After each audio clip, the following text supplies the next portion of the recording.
Okay. Hare Krishna. Good evening. Welcome all of you all.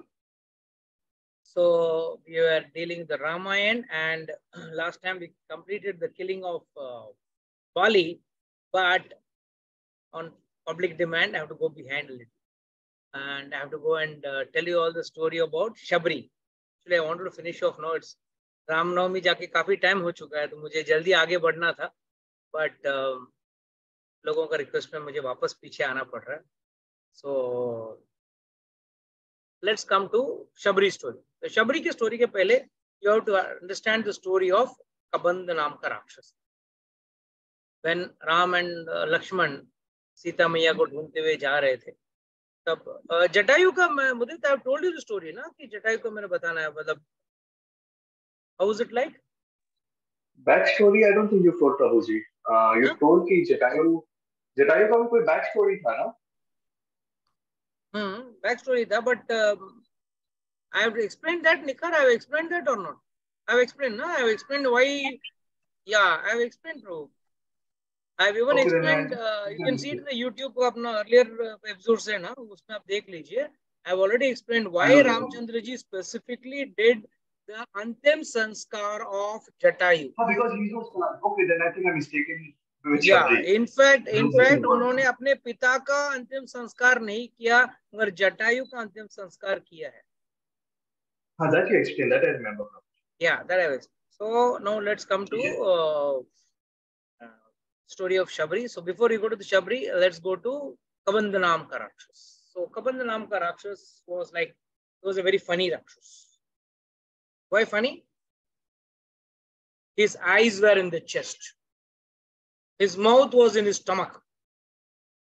And he had 8-mile long arms.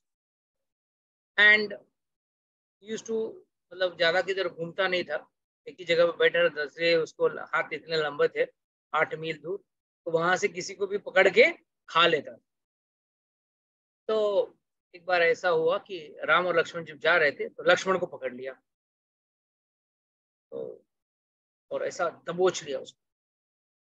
तो आचार्यगण यहाँ पे एक सवाल उठाते हैं कि भाई लक्ष्मण जी तो शेषनाग हैं, जो पूरी पृथ्वी को पूरा, there is no one who can control Lakshman जी, वो कैसे एक राक्षस के हाथ में आ गए? तो इसको समझने के लिए एक छोटा सा डायलॉग आपको समझना पड़ेगा. वो कहते हैं लक्ष्मण को जब पकड़ लिया, बोलते हैं चलेगा भैया, मुझे बलि का बकरा बनने को मैं तैयार हूं, मुझे पकड़ने दो, मुझे खा लेने दो, आप आगे जाके सीता मैया को खोजो. So what does this mean? So this means how sacrificing was Lakshman's attitude. Lakshman जी कैसे अपने आप को बलिदान देने को तैयार थे. मगर रामचंद्र जी ने बोला, Ramchandra ji was very relaxed, बोला रुक अभी मैं ठीक कर दूं. तो तुरंत अपना तलवार निकाले. तो लक्ष्मण ने भी अपना तलवार निकाला और रामचंद्र जी ने दायां हाथ और लक्ष्मण जी ने बायां हाथ काट दिया. जैसे काटा, राक्षस ने पूछा कौन हो आप, कौन हो आप लोग कौन है? उन्होंने बोला कि माता जी म्यूट एवरीवन, कौन हो आप? तो उन्होंने बोला देखो मैं राम हूँ, दशरथ नंदन, इक्ष्वाकु कुल का राजा हूँ, और ये मेरा भाई लक्ष्मण है. तो तुरंत बोलता है कि हाँ मैं आप ही का इंतजार कर रहा था, और फिर अपनी कहानी बताता है. बोलता है कि मैं एक गंधर्व था, एक राजा था, और मैंने तपस्या की, और तपस्या करके मैंने ब्रह्मा जी को खुश किया, और ब्रह्मा जी को खुश करके क्या मांगा मैंने? दीर्घायु, long life. How many of you all want to ask for a long life? Be honest, सच्ची बात बोलो. कितने लोग भगवान ब्रह्मा जी से, अगर ब्रह्मा जी आ गए, समझो अपने क्लास में आ गए, जूम में आ गए, और ब्रह्मा जी ने पूछा बोलो क्या चाहिए आप लोगों को, आप लोग बहुत सिंसियर हो, हर थर्सडे को क्लास में आते हो, बोलिए क्या वरदान दो, तो आप लोग क्या मांगोगे? कितने लोग दीर्घायु मांगेंगे, कितने घर गाड़ी बंगला क्या क्या मांगेंगे? बोलिए, कम ऑन, बी प्रैक्टिकल. चलो Nikhar, tell me what would you ask? अभी अगर ऐसे सामने से आके पूछ रहे हैं तो फिर तो बंदा भक्ति मांग ले, ऐसे टाइम वेस्ट क्यों करना है इधर उधर। हाँ तो ये क्या मांगोगे भाई, मैं पूछ रहा हूँ। भक्ति मांग लूंगी। भक्ति तो आपको करनी है। नहीं मतलब वो होता ये नहीं है कि एक कॉमन प्रॉब्लम है, सारे लोग है ना, चाहे वो भगवान हो या देवी देवता हो, उनसे क्या मांगते हैं? भक्ति मांगते हैं। अरे भक्ति तो ऑलरेडी आपको आपके हाथ में है, करनी आपको है। सुबह आपको उठना है, सुबह आपको उठ के भगवान का नाम आपको जपना है, क्लास आपको अटेंड करनी है, हो गई भक्ति। भगवान को भोग धरा के खाना है, हो गई भक्ति। एक्चुअली भक्ति is not at all difficult. कोई हवा बना दिया उसको। बस मनुष्य, पहला मनुष्य बनना है। मनुष्य बनना है मतलब नॉनवेज छोड़ना है, दारू छोड़ना है, नो गलत चीजें छोड़नी है, गलत आदतें छोड़नी है, no illicit sex, no gambling, no meat eating, no intoxication. और क्या, बस वो छोड़ दिया तो इंसान बन गए। इंसान बन गए तो फिर कुछ रूल्स एंड रेगुलेशंस में रहते हुए करना है। मतलब दिन रात में सोना है, दिन में जागना है। आजकल वही बड़ा प्रॉब्लम, सबसे बड़ा रूल्स एंड रेगुलेशन आजकल ये। Actually if Prabhupada was alive, he would have given 7-8 instructions more. First instruction, please sleep by 10 o'clock in the night or 11 o'clock in the night. Get up भले at 8 o'clock, 7 o'clock, but please get up in the morning. People nowadays get up late in the morning and sleep late in the night. ये बड़ा विडंबना है आज के काल का। एक बार एक बहुत अच्छा जोक था। एक बार एक क्या कहते हैं, गुरु जी के वहां कथा हो रही थी। तो गुरु जी ने बोला कि देखो भाई, मनुष्य को ही सत्संग लगता है, प्राणियों को नहीं लगता। बोला क्यों? प्राणियों को कभी कभी सत्संग होता है, प्राणियों में कभी सत्संग होती है? नहीं होती, सिर्फ मनुष्यों में होता है। तो क्यों होता है? और क्या है ना, प्राणी अपना रूल्स एंड रेगुलेशंस कभी तोड़ते नहीं। They always follow their rules and regulations very strict.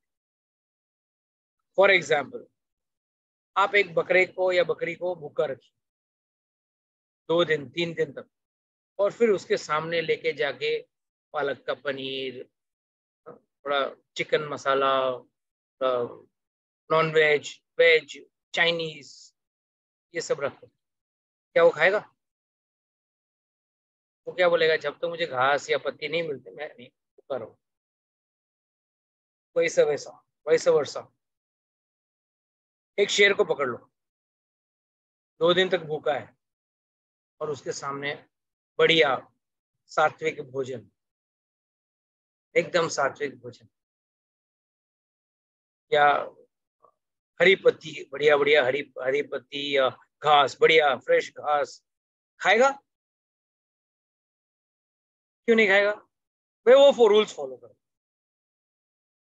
वो अपना रूल्स एंड रेगुलेशंस कभी ब्रेक नहीं करते।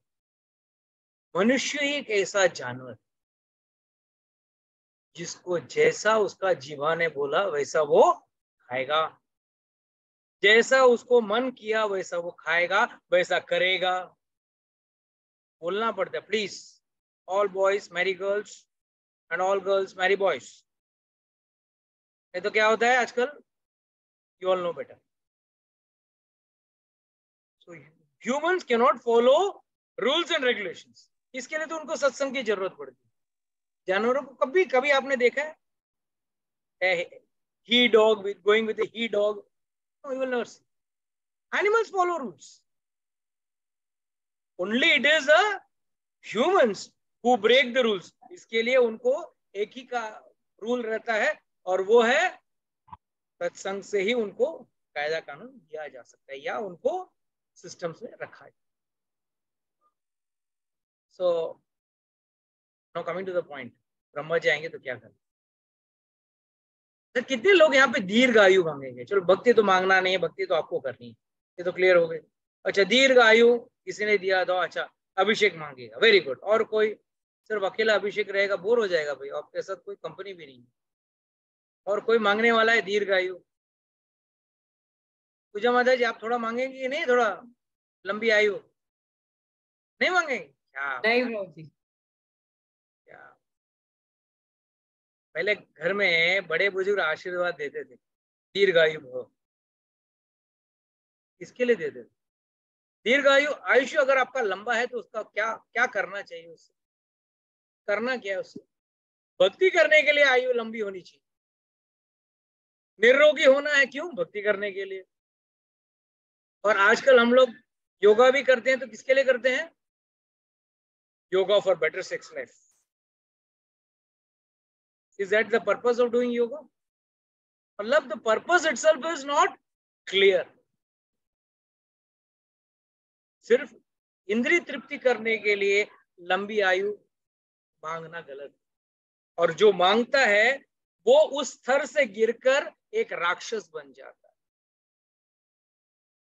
जब आपकी लंबी आयु दूसरों के लिए तकलीफ और तकलीफ का कारण बन जाता है, then you are becoming a rakshasa, समझ लेना। और वही हुआ कबंध के साथ। था राजा, दिव्य राजा था, was a celestial king, and he was doing lot of devotion service, lot of sacrifices. तो ब्रह्मा जी खुश हो गए, बोले क्या चाहिए बेटा, ले ले, मांग ले, लंबी आयु दे देना। क्यों चाहता? तो क्या मांगता था? Immortality, right? मृत्यु से छुटकारा। कितने लोग चाहते हैं कि मृत्यु से छुटकारा मिल जाए, मरे नहीं, जीवन बस इस शरीर में रहे? कौन है? कितने लोग हैं यहाँ पे? कोई नहीं है। माय गॉड, कोई नहीं चाहता है कि परमानेंट रहे, अमर हो जाएं। नहीं, सब लोग मरना चाहते हैं, पक्का। कंफ्यूजन में है सब। मरे तो भी हाँ बोलेंगे तो भी मरेंगे, नहीं बोलेंगे तो भी मरेंगे। अरे पहला चीज तो आप लोग पहले ही अमर हो। हम सब अमर हैं। As souls, we never going to die. नैनम दंति जिंदंति शस्त्राणि नैनम दहति पावका न चक्लेयोदंति आपो न सोचती मारुता। What does this mean? हम कभी मरने वाले नहीं हैं, हम ऑलरेडी अमर हैं। बस इतना ही फर्क है।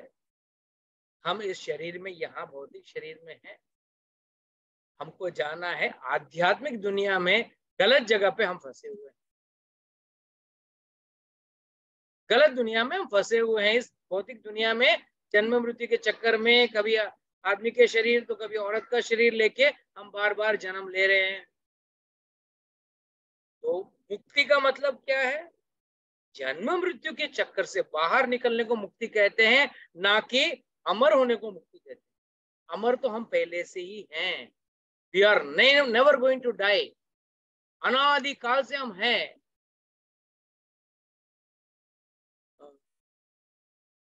that verse I'm forgetting the second chapter verse. Loko yam purano na hanyate hanyamane sharire. Lord clearly says, अजो नित्य यम पुराणो, एकदम अनबॉर्न है, नित्य है। और यम पुराणो, यहाँ पे अगर कोई 10 साल का बच्चा भी है ना, बोले अरे अभी तो छोटा बच्चा है। बच्चा नहीं, सबसे बूढ़ा आदमी है। सब लोग यहाँ पे जितने भी हम लोग बैठे हैं ना, सब बूढ़े बूढ़े हैं। और कितने बहुत पुराने हैं, बहुत बूढ़े हैं। यही तकलीफ क्या है? नया कपड़ा लेते हैं तो अपने आप को नया समझ लेते हैं। और नया कपड़ा क्या है? यहाँ पे शरीर। नया शरीर लिया, अपने को नया समझे, थोड़े दिन के लिए डिमक डुमुक, फिर बाद में वापस बुढ़ापा आ गया, बीमारियां आ गई, तो ये शरीर छोड़ेंगे, वापस नया शरीर ले लेंगे। अरे भाई, नया कपड़ा पहनने से आप नए नहीं होते हो, आप वही पुराने रहते हो। वैसे ही है, आत्मा एक नया शरीर लेता है। This body is a new cloth. That is why Lord gives us comparison of vasamsi shirnani yathavyaya navani granthi naro prani. vasamsi means garment, कपड़ा। एक कपड़ा छोड़ के नया ले रहे हैं, वैसा है। तो कबंध ने भी क्या किया, उस राजा ने भी क्या किया? दीर्घायु लिया। दीर्घायु लेके अगर भक्ति नहीं करे तो क्या करे? उत्पात मचाएगा। और यहां तक जाके इंद्र के साथ लड़ने चला गया। और जब इंद्र के साथ लड़ने गया, तब इंद्र ने सीधा अपना वज्र का प्रहार किया। और वज्र का प्रहार करने से क्या हुआ?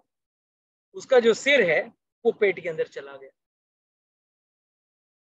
तो उसने बोला, अरे इंद्र भगवान, मुझे मार दो, ऐसे बेहाल में मत रखो। इंद्र बोला नहीं मारूंगा। क्यों? ब्रह्मा जी ने तुमको आशीर्वाद दिया है दीर्घायु की, वो आशीर्वाद गलत पड़ जाएगा ना। इसके लिए लंबा आयु मत मांगिए, लंबी भक्ति मांगना मत, भक्ति कीजिए और जितना जल्दी हो सके go back to God. More important is when and how we can go back to God. तो तब इंद्र ने छाती में 2 आंखें बिठा दी, पेट में मुंह डाल दिया और उस दिन से लंबे लंबे हाथ बना दिए उसके, 8-8 मील दूर। कभी से आता जाता कोई भी प्राणी मिले खा जाता था। तो जब इंद्र ने उसको ऐसा किया तो उसने माफी मांगी, तो मैंने बहुत बड़ा गलती किया, मुझे दीर्घायु का मैंने दुरुपयोग किया, मुझे माफ कर दो। तब इंद्र ने बोला ठीक है, मैं तुझे माफ करने वाला कोई नहीं हूँ, भगवान श्री राम आएंगे वो तुझे माफ करेंगे, तब तुझे अपना दिव्य स्वरूप मिलेगा। एक दिन ऐसे एक ऋषि मुनि जा रहे थे, कबंध ने उसको भी पकड़ा, ऋषि ने तो अपने आप को बचा लिया और उसने श्राप दे दिया कि तू दीर्घ काल तक ऐसे ही सड़ता रहेगा। तो तब वापस माफी मांगा कबंध ने। तो कबंध को बोला कि जिस दिन राम और लक्ष्मण आएंगे और तुझे जलाएंगे, उस दिन तुझे इस नरक वाली स्थिति से तू बाहर। तब कबंध कहता है प्लीज आप लोग मुझे जला दो, कृपा करो मुझ पे। और राम और लक्ष्मण दोनों मिलके उसको लकड़ा ऊपर डाल के उसको जला देते। जैसे वो जलता है, रामायण में बहुत अच्छा वर्णन है, तो उसके अंदर इतना फैट चर्बी था कि वो घी जैसा काम कर रहा था, जोर जोर से धुआं जल रहा, और आखिर में उसका दिव्य स्वरूप बाहर निकला। उसने भगवान की प्रदक्षिणा की और उनसे याचना की कि मुझे कुछ सेवा दीजिए। तब रामचंद्र जी एकदम भोले बन के, अरे मेरी पत्नी गुम हो गई है, क्या तुमने देखा मेरी पत्नी को? ना मैं आपकी पत्नी को देखा, ना उस राक्षस जिसने आपकी पत्नी को लेके गया, दोनों को मैंने नहीं देखा। मगर मेरा एक छोटा सा विनती है, आप जाके यहाँ पे अभी थोड़े दूर पे एक शबरी नाम की एक बूढ़ी वृद्ध औरत भक्ता है, आप उस भक्ता को दर्शन जरूर दें। उसके बाद रामचंद्र जी निकले शबरी के आश्रम। आई डोंट नो आज कितना आगे बढ़ पाऊंगा शबरी की कथा के आगे, आई डोंट नो। तो शबरी के आश्रम की तरफ जाते हैं। तो शबरी का आज भी अगर हम्पी के पास जाओगे तो एक बहुत अच्छा शबरी गुफा भी है और पंपा सरोवर भी है। तो शबरी कौन है उसके बारे में थोड़ा डिटेल पहले जान लें। How many know about Shabri's past life or earlier life? कहते हैं ना, अगर इस जन्म में कोई भक्ति कर रहा है तो पूर्व जन्म में भी उसने कुछ भक्ति किया है, वो भक्ति कंटिन्यू कर रहा है। तो कहते हैं कि Shabari was actually in the earlier birth, पहले जन्म में एक बहुत बड़ी राजकुमारी रानी थी। She was a queen and she was married to a very big king, बड़ा राजा का पत्नी बन गई। माफ करना मेरा हिंदी बहुत खराब है, please forgive me, I don't know, I make lot of mistakes speaking Hindi.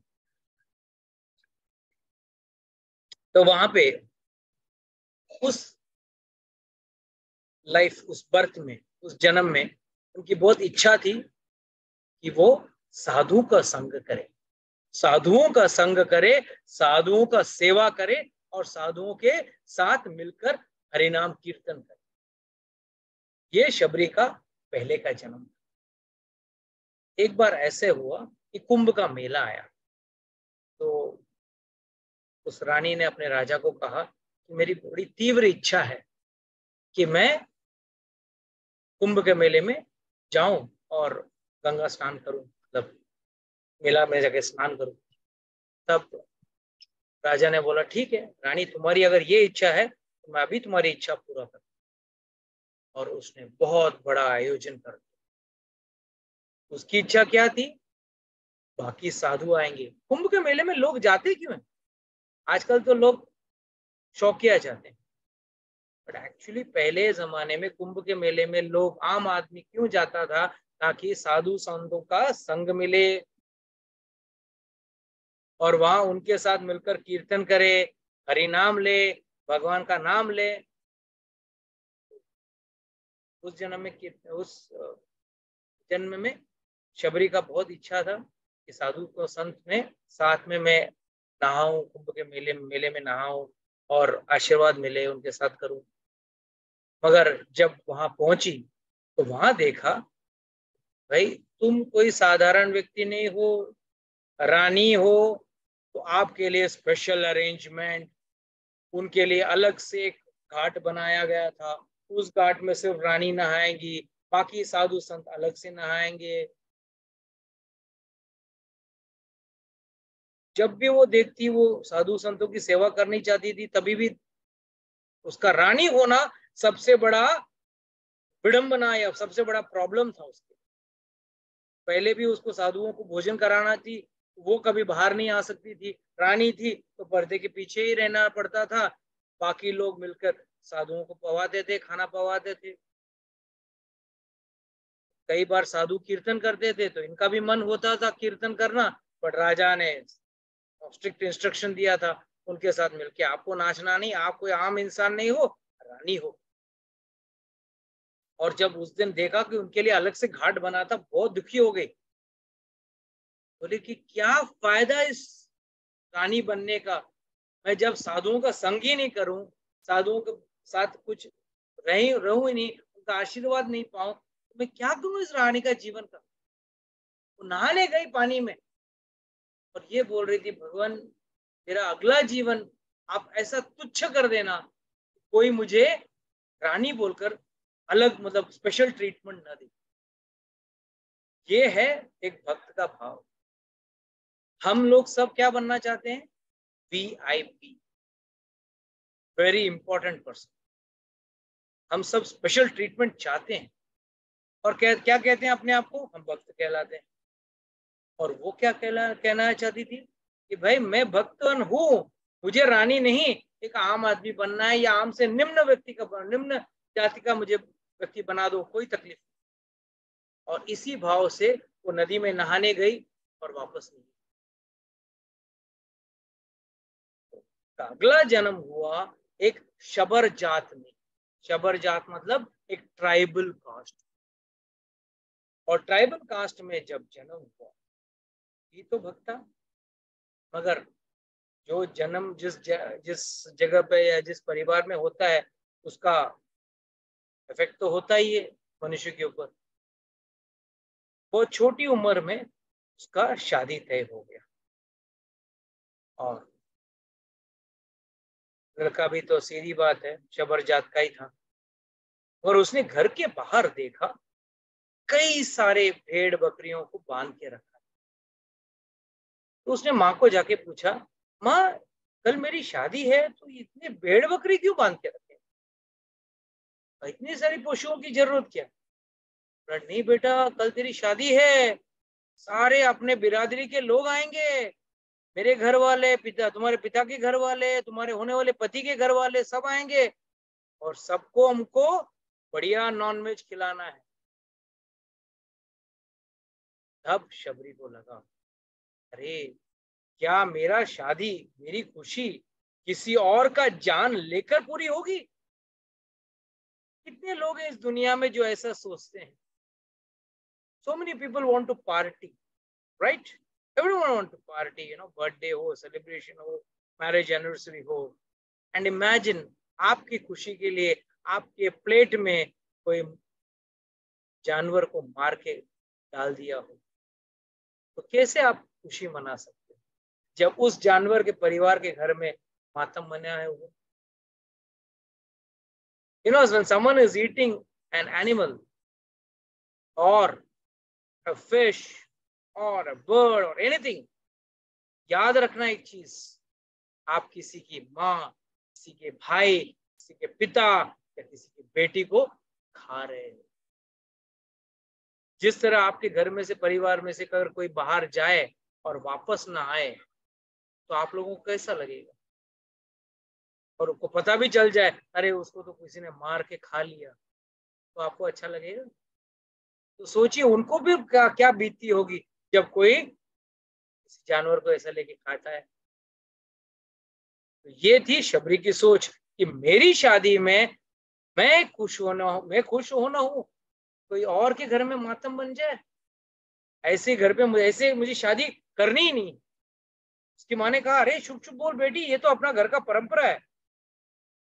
हम लोग तो यहाँ परंपरा बदले निकलने हैं ना, बहुत सारी परंपराएं हम लोग को बदलना है ना यहाँ पे, खासकर आजकल के मॉडर्न लोगों को। अगर लेडी पीरियड्स में है तो क्यों मंदिर में नहीं जा सकती है? परंपरा बदलो। पहले ये घटिया परंपरा तो बदलो। जब आपके घर में कोई शादी ब्याह हो तो 200 या 20-25 जो भी जानवर आपको काटने हैं तो कटे भाई। ये भी तो गलत परंपरा है, इसको भी तो बदलो। हम सारी परंपराओं को बदलने निकले नहीं, हम तो मॉडर्न है। तो मॉडर्न है तो सोच में ये भी तो आओ। तो उसने तुरंत अपना घर छोड़ दिया, रातों रात। शादी अगला दिन सुबह शादी था, पहले दिन शाम को भाग गई, दूर भागते दूर चली गई। अब जाए तो कहाँ जाए, थी तो शबर जात की। दूर जाते जाते उसने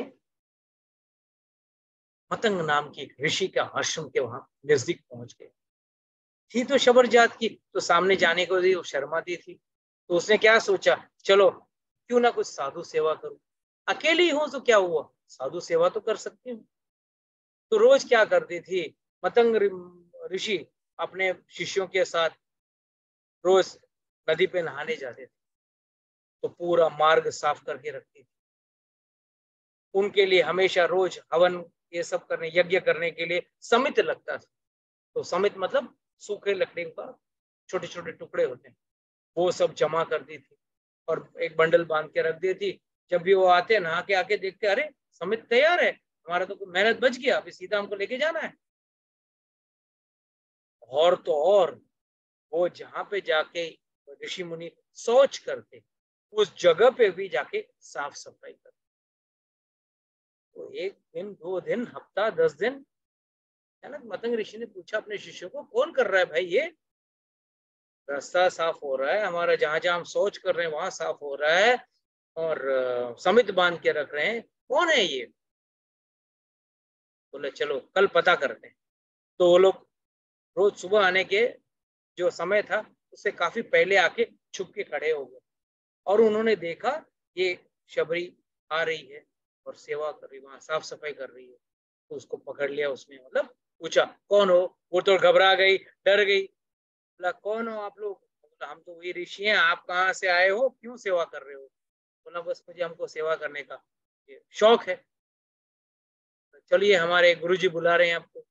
लेके गए मतंग ऋषि के पास। तो मतंग ऋषि ने बोला, जब पूछा तब बताई कि बस मुझे आप लोगों की सेवा करना है, आशीर्वाद पाना है। कहते हैं जब तक भगवान के गुरुजनों का सेवा नहीं करोगे, भगवान का दर्शन प्राप्त नहीं होगा। One has to serve his spiritual master to get the darshan of the Lord, to get a glimpse of the Lord. तब मतंग ऋषि बहुत खुश हो गए। बाकी शिष्यों ने बोला अरे ये तो शबर जात की है, इसका सेवा कैसे लें? उन्होंने बोला जात कोई भी हो, अगर वो मन से सेवा करना चाहती है तो इसका सेवा हम जरूर लेंगे। ये कहते हुए मतंग ऋषि ने तो काफी सेवा दी। करते करते करते एक दिन ऐसा आया तो उन्होंने जाके अपने गुरुजी के पास गई। तो गुरुजी ने पूछा क्या चाहिए?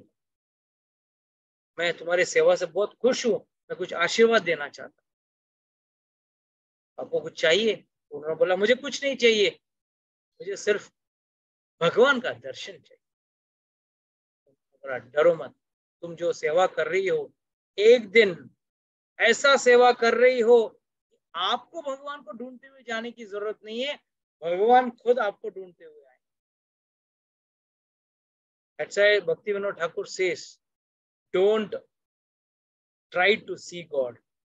Try to serve God in such a way that God comes searching. है ना? सेवा आप ऐसे करो कि भगवान भी आके ढूंढे, अरे भाई ये कौन है बड़ा भक्त मेरा, इतना बड़ा प्रेम से सेवा कर रहा है। भाई मनुष्य और भगवान में अंतर है। मनुष्य सिर्फ सेवा लेना जानता है, पर भगवान वो हैं जो सेवा लेना नहीं चाहते हैं, वो किसी के ऋणी नहीं होना चाहते हैं, किसी का कृतज्ञ नहीं होना चाहते। It's better you don't have to go searching for God. Just by your service, God will come searching. तो उन्होंने तुरंत शबरी को आशीर्वाद किया। अब बोला कि जाओ अपने कुटिया में जाके इंतजार करो, बहुत जल्द भगवान आपके घर पे आएंगे। जैसे ही गुरुजी ने कहा, शबरी बहुत खुश हो गई। रोज घर में जाती। अगर कोई मेहमान आने वाला हो आपके घर में, आप घर कैसे रखोगे? साफ सुथरा रखोगे, नहीं तो एकदम घर उल्टा नीचे रहे। But when someone is coming, house is tip top. How many of us really keep this house tip top for the Lord to come? भगवान के लिए कितने लोग अपने घर को साफ सफाई रखते हैं? मेहमान के लिए करेंगे, तो कोई बर्थडे है, फंक्शन है तो करेंगे, पर भगवान के लिए कौन करता है? But Shabari used to do. रोज भगवान आ रहे वाले हैं, गुरुजी ने ये नहीं कब कहा कब आएंगे, और गुरुजी के शब्द पे उनको पूरा विश्वास था। यस, गुरुजी ने कहा तो जरूर आएंगे, अगर मेरे गुरु कभी गलत नहीं हो सकते। That conviction one should have, faith one should have. And immediately उन्होंने घर में इतनी साफ सफाई करके, जैसे कि आज आने वाले, रोज घर के द्वार पे पानी छिड़का के रास्ता को साफ करके, किस दिन आया जाए पता नहीं, और रोज फल जंगल में मिले क्या? जंगल में तो आपको जोमेटो और स्विगी तो मिलेगा नहीं, तो ना ही आपको कोई फास्ट डिलीवरी मिलेगा, like McDonald's and all that. That's why Sabari is different. हम लोग आजकल कोई मेहमान आते हैं तो क्या करते हैं? अरे रुकिए रुकिए, क्या कौन बनाएगा, कौन मेहनत करेगा, अभी फोन किया 10 मिनट में आ जाएगा आपके। मगर Shabari was not like that.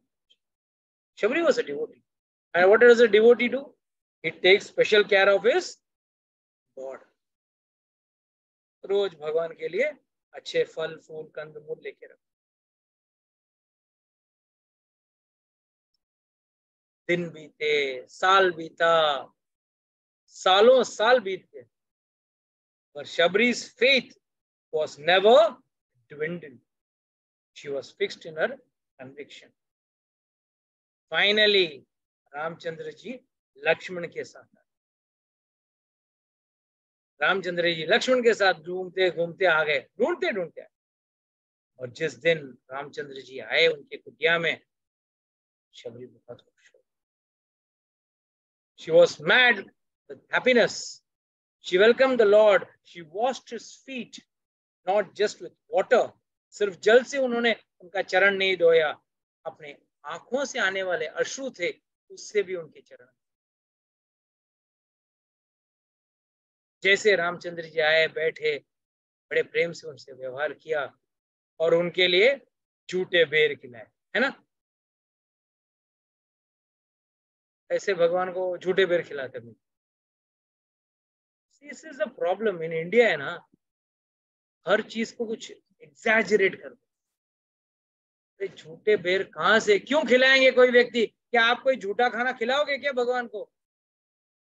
अरे अभक्त व्यक्ति भगवान को झूठा नहीं खिलाता है, तो भक्त आदमी इतने सालों से भगवान की राह देखता हो, वो झूठे बेर क्यों खिलाएगा? इसमें कहते हैं जब वो जंगली बेर तोड़ती थी, मतलब बेरीज, वो चेक करती थी। जैसे अगर आप घर पे ग्रेप्स लेके आ जाओ, अंगूर का पूरा गुच्छा आता है, और उसको टेस्ट कैसे करते हैं? दुकान वाला भी कैसे टेस्ट कराता है आपको? उस गुच्छे में से एक पीस निकाल के देता है, खा के देखो। ऐसा नहीं कि पूरा गुच्छा दे देता है, एक एक करके खा के देखो। तो उस गुच्छे में से एक बेर शबरी ने खाए, ये मीठा है, ये मेरे प्रभु को बहुत पसंद आएंगे। उसने वो बेर निकाल के बाजी। तो ऐसे काफी बेर जमा किए थे। तो इसके लिए लोग कहते हैं कि शबरी के झूठे बेर। झूठे बेर का मतलब क्या है? उन बेर को उसने चखा, पूरे सभी बेर को खाए नहीं। ऐसा नहीं कि हर बेर को खाया, देखा टेस्टी है, ले खा, ले टेस्टी है खा, ऐसे नहीं खाया। उस गुच्छे में से एक बेर को निकाला, देखा, टेस्ट किया, अच्छा है, मीठा है, हमारे मेरे प्रभु को आनंद आएगा इसको खाने में। वो बेर उन्होंने टेस्ट करके, क्वालिटी कंट्रोल करके भगवान को खिलाए। यहाँ पे कहते हैं जब जब प्रभु श्री राम उस बेर को खाते, बड़ा वाह क्या बेर है, वाह। लक्ष्मण को बड़ा आश्चर्य लगा। 13 साल तक रोज फल फूल कंद मूल वो जमा करके लेके आता, 13 years, पर कभी भी रामचंद्र जी ने ये भाव से नहीं खाया। कभी लक्ष्मण को नहीं बुला रही, वहां तेरे बेर तो बहुत बढ़िया है, तेरे फल तो बहुत बढ़िया है, तेरे कंदमूल बहुत बढ़िया है, बस खा दे। पर शबरी का बेर इतना प्रेम से खा रहे। तो लक्ष्मण ने देखा रामचंद्र जी की तरफ, भाई आप इतना मजा लेके क्या कैसे खा रहे हो? तब रामचंद्र जी कहते हैं, देख, पहला चीज तुमने कभी चखा नहीं, उसने चक्के खिला रहे हैं। एंड भगवान ने पहली बार नहीं कर रहे हैं। जब आप कृष्ण लीला देखोगे, जब विदुरानी आई, विदुरानी के घर कृष्ण भगवान आए थे, पहले वो शांति दूत बन के आए थे दोनों का युद्ध मिटाने के लिए। तो दुर्योधन ने उनके लिए 56 भोग लगवाया, बोला नहीं खाऊंगा। क्या जवाब दिया था उन्होंने वहां पे उसको?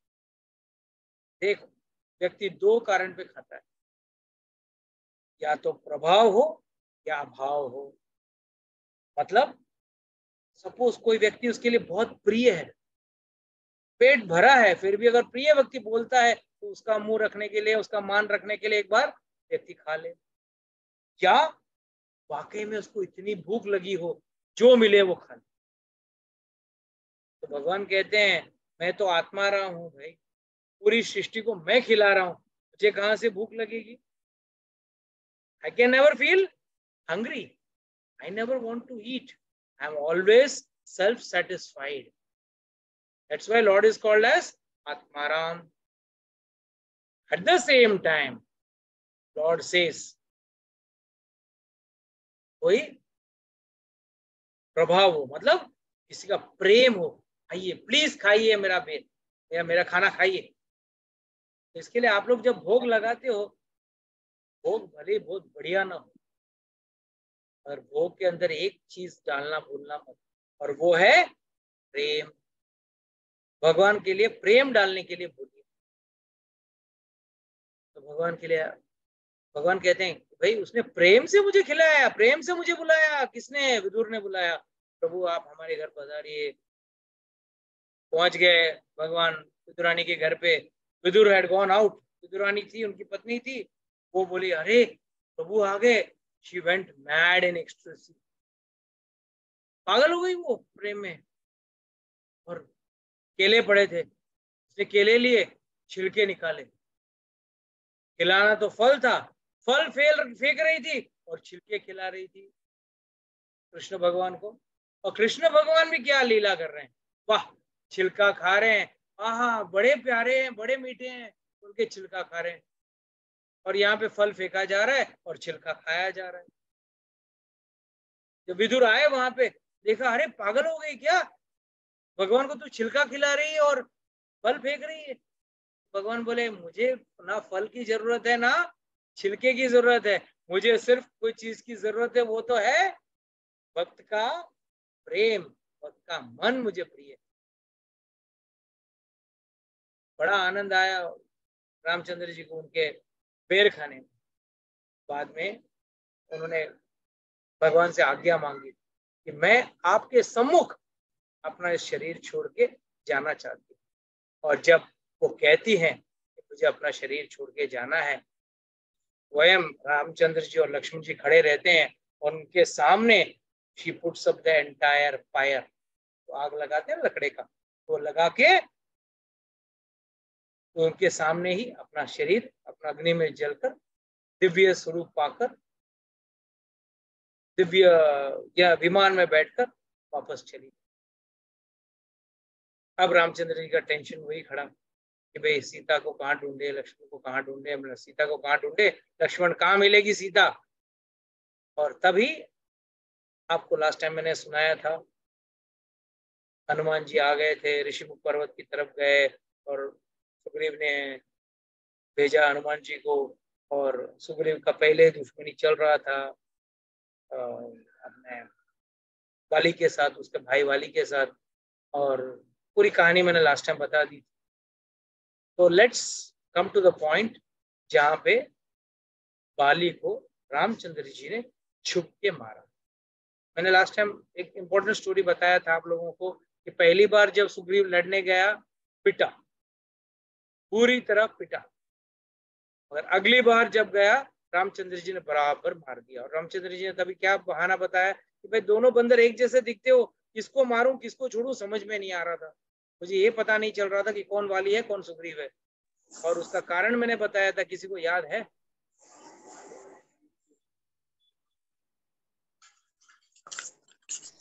लक्ष्मण जी का लक्ष्मण जी।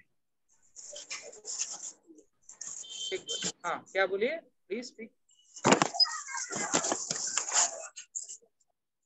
Should I say? हाँ, anyone can speak. It's open for. You didn't offer a seat to Lakshman Bhagwan ji. हाँ, तो what was it? It was a अपराध, वैष्णव अपराध। वैष्णव अपराध।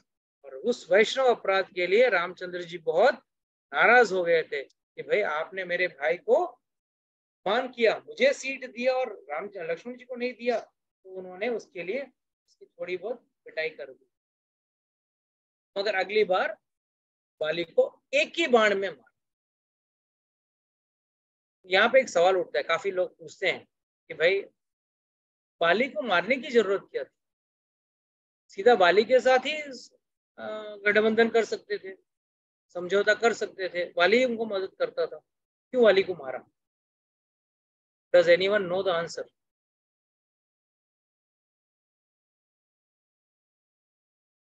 किसी को इसका जवाब पता है? अगर किसी ने मेरा क्लास सिंसियरली सुना हो तो उसको जवाब पता हो। चलिए क्लू भी दे रहा हूं, इसके लिए वीडियो बंद करके लोग सुनते हैं ना कुछ दूसरा काम करते रहते हैं। इसके लिए तभी क्या है, जूम लेक्चर सिर्फ एक रेडियो की तरह बजता रहता है, तब ध्यान से सुनोगे तभी। You have to put on your video and sit and only do this, no other job along with lecture. मैंने आप लोगों को लास्ट टाइम एक स्टोरी बताया था, जब वाली की पराक्रमता मैंने बताई थी, हाउ पावरफुल वाली वाज।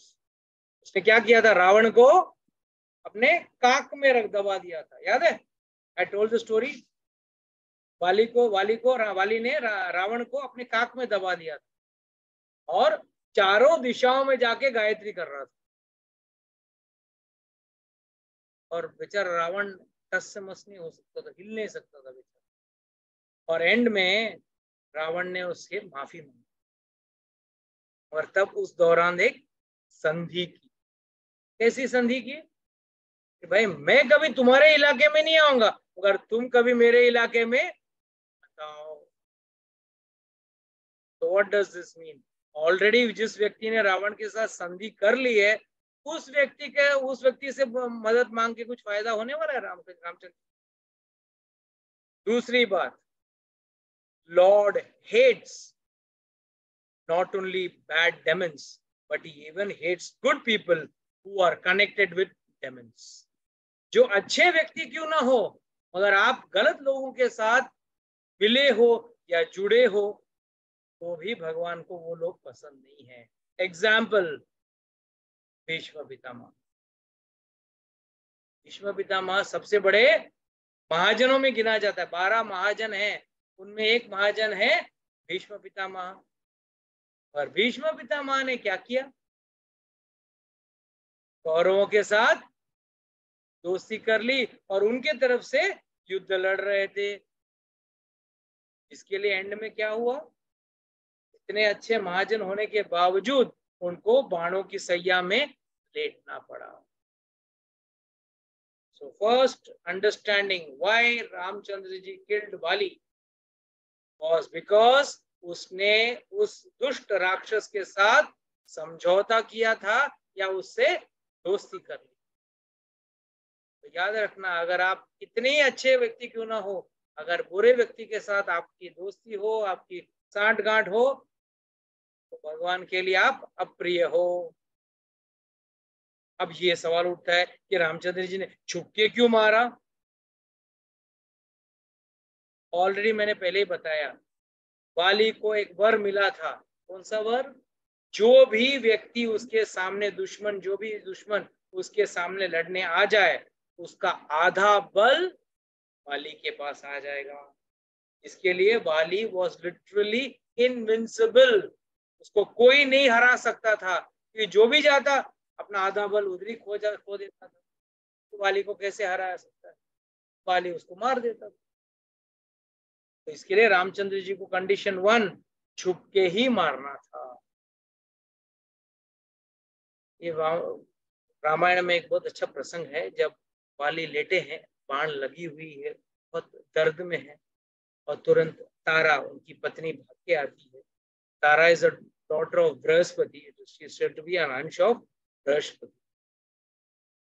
और बहुत दोनों, वो और अंगद दोनों आके रोने लगे। तब वाली पूछता है रामचंद्र जी से, हे प्रभु, मेरा और आपका तो कोई दुश्मन ही नहीं है, तो आपने मुझे क्यों मारा? सवाल सही है कि गलत है? कोई दुश्मनी थी उनकी? कोई दुश्मनी नहीं। दूसरा बात, मैंने आपका कुछ बिगाड़ा? मैं पहचानता भी नहीं, मैंने आपका कुछ बिगाड़ा भी नहीं, आपने मुझे क्यों मारा?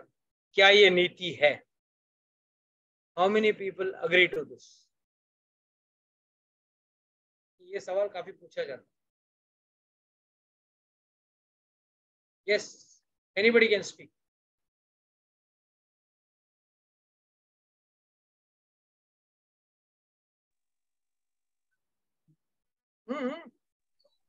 Prabhuji, Okay. it is true that you can't do this, but sorry, there क्या are बोले? other वापस बोलिए। reasons. Prabhuji, there are reasons why because Ramji killed Bali. Otherwise, this is not supposed to be acceptable, na? Like I think you'd explain the reasons. I don't 100% remember all the reasons. Always remember one thing, Prabhu. In the Bhagavad Gita, Lord clearly says, जन्म कर्म च में दिव्यम एवं यो वेति तत्वतः त्वैक्ता देहम पुनर्जन्मम न एति माम एति सो अर्जुन। My जन्म and my कर्म, Lord says, जन्म कर्म च में दिव्यम, मेरा जन्म और मेरा कर्म दिव्य है। Lord clearly says, जन्म कर्म च में दिव्यम एवं यो वेति तत्वतः, जो व्यक्ति इसको तत्वतः में जानेगा, तत्वतः means in fullness, in correct knowledge, ना एति माम एति सो अर्जुना, वो मेरे पास आएगा, वापस जन्म मृत्यु के चक्कर में नहीं रहे। वंस यू अंडरस्टूड लॉर्ड इन तत्वतः। ये तो एक इंसिडेंट है, महाभारत में तो इंसिडेंट ही इंसिडेंट है। कृष्ण ने कितना चीटिंग किया, हर किसी को छल से मारा, दुर्योधन को छल से मारा, कर्ण को छल से मारा, अपना क्या होना है वो, जयद्रथ को छल से मारा। Ashwatthama's father. हाँ, द्रोणाचार्य को छल से मारा। So then in all the cases you should have to condemn God, condemn you are a cheater, अब सबसे बड़े चीटर हो। Problem is people see from their perspective. Now suppose China shows eyes to India or Pakistan shows eyes to India, a country which is supporting India will say this is wrong. But a country which supports Pakistan will say it is correct. सही हो रहा है. पर जो against है, जो हमारे साथ है, वो बोलेगा नहीं गलत हो रहा है. So it becomes perspective.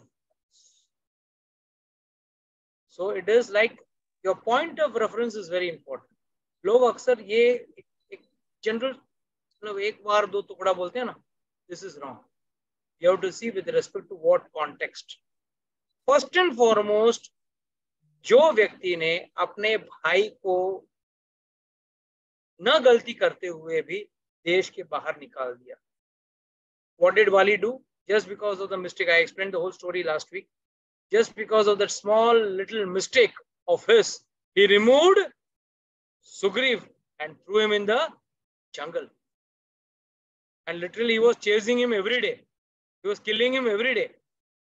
Kill him once, it's okay. But he was killing him every day for no mistake of his. He had taken his wife also, stolen his wife, and he was enjoying her also. So Lord says, जब नीति का उल्लंघन होता हो, I immediately make rectifications. So there Ramchandra ji gives a couple of explanations. First and foremost, he gives an explanation. See, you have done this mistakes. तुमने सुग्रीव को घर के बाहर निकाल दिया, उसको तकलीफ दे रहे थे, उसकी पत्नी को अपने पास ले लिया. For all this, what you have done, I have punished you. You will say, how can I punish you? Who is the Chakravarti Raja? Right now, Bharat is ruling, but I am his brother. As a Kshatriya, it is my duty to protect the subjects. And Sugriv is my subject because he has surrendered to me. वो मेरा शरणागत आ चुका है, तो सुग्रीव को बचाना मेरा कर्तव्य था. और मैं चक्रवर्ती भरत, फिलहाल भरत राजा है, मैं राजा नहीं, बट मैं उसका एक भाई होने के नाते मैंने आप शासन को मेंटेन करने के लिए, मतलब गलत चीज को रोकने के लिए मैंने आपको मारा. दूसरा, आप तो एक जानवर हो. जानवर दो तरीके से. एक, yes you are a monkey, और मंकी को मारना कोई गलत कार्य नहीं करता. क्षत्रिय क्षत्रिय जंगल में जाता है ना हंटिंग के लिए, और जब कोई भी जानवर उत्पात मचा रहा हो तो उसकी उत्पात को रोकने के लिए उस जानवर का शिकार करता है. और शिकार में कोई जानवर को चेतावनी नहीं देता है, ए मैं आ गया हूं, मैं चुपके मार रहा हूं, सामने से आ रहा हूं, कुछ नहीं, अपना सीधा बाण निकालता है और चला देता है. उस तरह मैंने भी एक क्षत्रिय होने के नाते तुम्हारा शिकार किया है. और आचार्यगण एक स्टेप और कहते हैं कि भाई, जो भक्ति छोड़कर,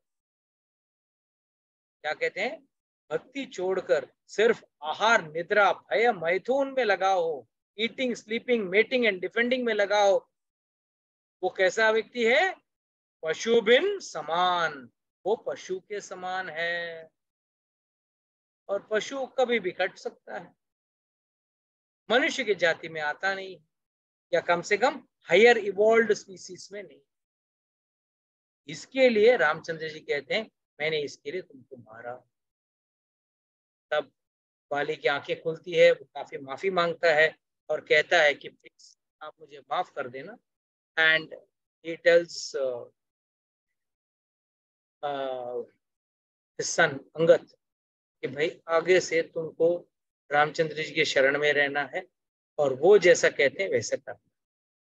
तो रामचंद्र जी कहते हैं कि ठीक है, डोंट वरी, तुम्हारा बेटा अंगद ही आगे जाके राजा बनेगा, हमारा बाद हमारा भाई सुग्रीव राजा रहेगा, और उसके बाद अंगद ही राजा बनेगा.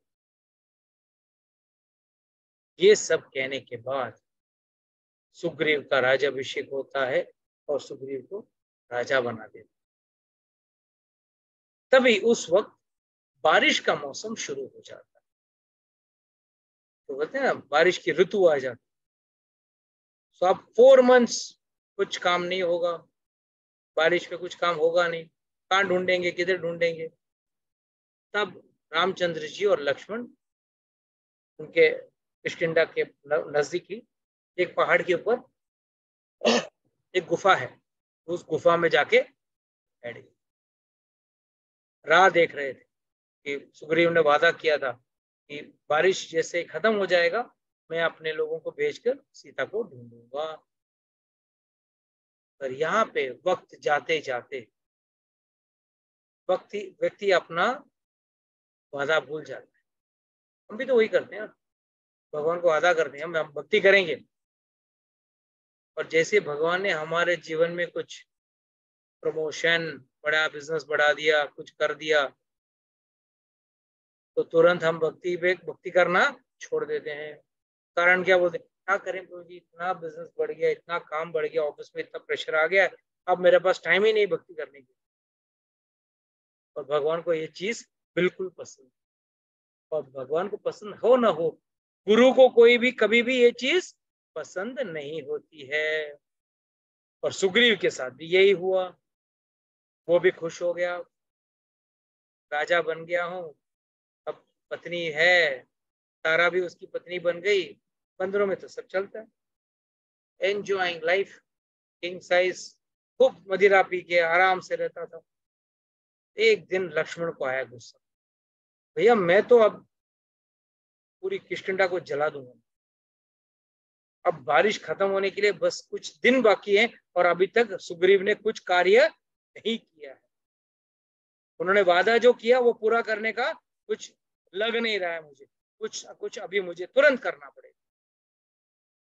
तुरंत गुस्से में जाते हैं, इतने गुस्से में रहते हैं कि हनुमान जी देखते हैं कि लक्ष्मण आ रहा है गुस्से में, डर जाता है, तुरंत जाके कहता है तारा को, सुग्रीव को उठाने जाता है। सुग्रीव तो इतना मदिरा पिया हुआ है कि उठ ही नहीं पाता। तुरंत तारा उठ के आती, तारा कौन, वाली की पत्नी, और तुरंत आके बाहर और लक्ष्मण जी के पैर में गिर जाता। तो लक्ष्मण बोलता है कहाँ है वो सुग्रीव, बाहर आने को कहो, मैं आज उसको खत्म कर दूंगा। उसने भगवान को वादा किया वो पूरा नहीं किया। गुरु भी तो ऐसे ही रहता, आप कितने भी भौतिक अपनी प्राप्तियों के बारे में बताओ, गुरु कभी खुश नहीं होना चाहिए, असली गुरु कभी खुश नहीं होता। हाँ, अगर आप सबके आध्यात्मिक प्राप्ति के बारे में कुछ कहोगे तब गुरु खुश हो, और जो भगवान के प्रति आपने जो वादा किया है अगर वो नहीं निभाओगे तभी भी गुरु नाराज हो जाता है। उसी तरह लक्ष्मण भी तभी नाराज हो गया था, तो बोला बुलाओ, बाहर निकालो उसको। कहता है आप क्यों चिंता कर रहे हो, आप नाराज छोड़ दीजिए, आपका गुस्सा छोड़ दीजिए पहले। और तभी वो नीति की बात कहती है देखो आखिर में सुग्रीव है तो बंदर, और बंदर हरकत से छुटकारा नहीं पा सकता है, मगर ऐसा नहीं कि उसने आपका काम नहीं किया है, ऑलरेडी उसने अपने लोगों को भेज दिया है, एजेंट्स को भेज दिया है। अब वो लोग पता कर रहे हैं कि कहाँ पे बंदरों को बुलाया जाए। कि पूरे भारतवर्ष में रीछ, बंदर, भालू ये सब फैले हुए थे, लंगूर, सब वैरायटीज के बंदर, काफी रामायण में काफी डिटेल्स में दिया गया है। सबको जमा कर रहे हैं और कुछ ही दिन में यहाँ आ जाएंगे और फिर उनको एक टास्क दिया जाएगा। तब लक्ष्मण थोड़े ठंडा हो जाते हैं और वापस जाते हैं, बट तब सुग्रीव डर जाता है, तुरंत काम पे लग जाता है। जीवन में ऐसे ही होता है ना, जब आप भी अब थोड़ा भटक जाते हो, गुरु बीच बीच में आता है और आपको थोड़ा डांटता है। पर आजकल का जमाना अलग है, जैसे गुरु डांटता है शिष्य गुरु को छोड़ के भाग जाता है, नया गुरु ढूंढ लेते। अच्छा है, टेंशन नहीं, नए गुरु को पता नहीं है ना आपके पुराने कांड क्या है, पता नहीं। तो तुरंत लक्ष्मण जाता है और तुरंत सब बंदरों को बुलाया जाता है। तब रामचंद्र जी को भी बुलाया जाता है और तब एक काफी बड़ा वर्णन है, सुग्रीव पूरा डिटेल बताता है, 4 टीम बनाता है, 4 teams, 1 going north, south, east, west, 4 teams going to 4 directions, चारों दिशाओं में 4 टीम बनाता है।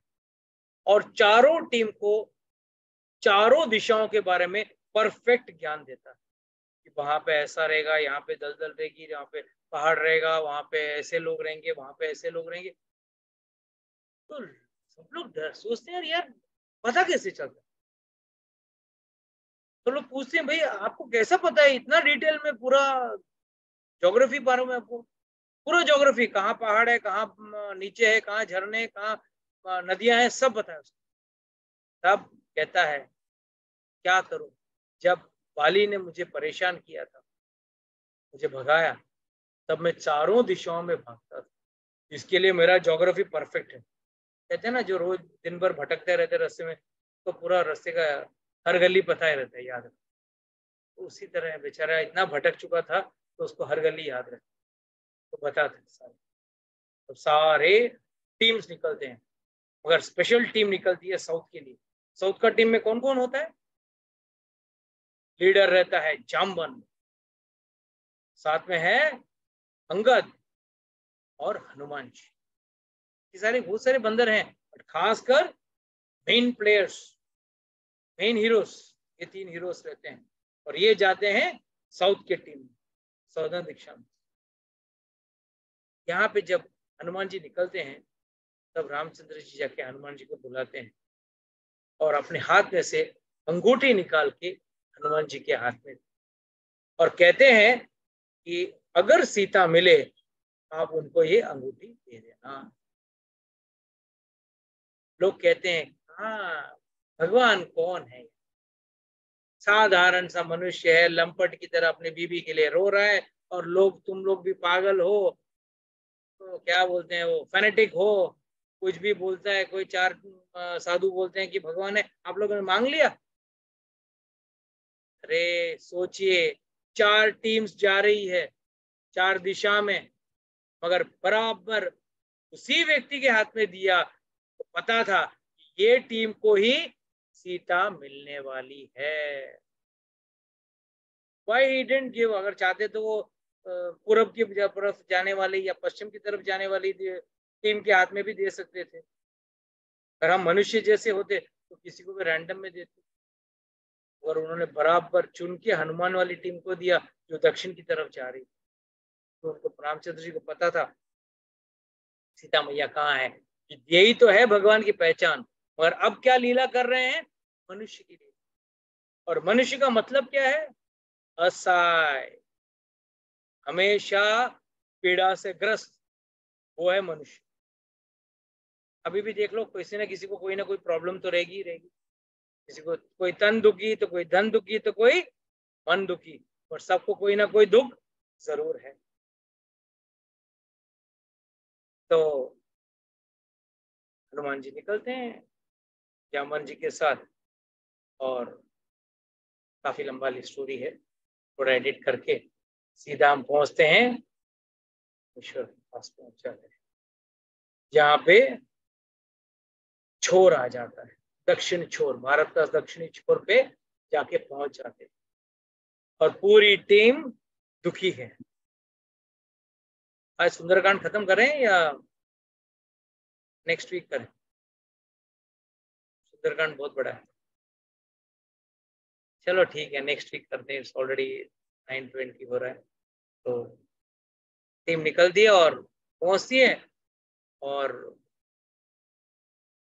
वहां पे ये लोग बहुत हताश हो जाते हैं। हताश होके वहां सब लोग एक दूसरे को कहते हैं कि किस मुंह से हम वापस जाएं, क्या जाकर कहें रामचंद्र जी को सीता नहीं मिली। और अंगद तो कहता है खासकर मैं अगर जाकर कहूंगा, ऐसे भी सुग्रीव तो मेरा दुश्मन है, मेरे पिताजी को मारा है उसने, वो बोलेगा अच्छा तू नकामा है, तुझे कारागार में डाल देता हूँ, तुझे खत्म कर दूंगा, तुझे फांसी दे देता हूँ, उससे अच्छा उसके हाथ से मरना अच्छा है, यही मैं भूखा रह के मर जाऊं। सब बंदर यही सोचते हुए सोचते हैं कि मैं यहाँ भूखा रह के अपना प्राण त्याग दूं, ना कि हम वापस किष्किंधा जाएं। हम ना बोल के जाएंगे तो रामचंद्र जी और दुखी हो जाएंगे। उससे अच्छा ये है कि हम यही अपना प्राण त्याग देंगे, और रामचंद्र जी सोचेंगे कि आज नहीं तो कल आएंगे बोल के आस में जीवन कटती रहेगी। यस, ये सब सोच के जब बैठे तो बाजू के एक गुफा में संपाति नाम का एक गिद्ध था। और जब सुन के सब सुन रहा था, बहुत बूढ़ा था बेचारा, चल नहीं पाता था, उड़ नहीं पाता था। अरे वाह, भगवान ने तो मेरे लिए पूरा बफे खोल दिया, इतने लोग यहाँ पे प्राण त्यागेंगे तो मेरा तो भोजन का प्रबंध हो जाएगा। ये सोच के वो बहुत खुश हुआ। यहाँ पे हम आज कथा को विराम देंगे। Next time we will start from this.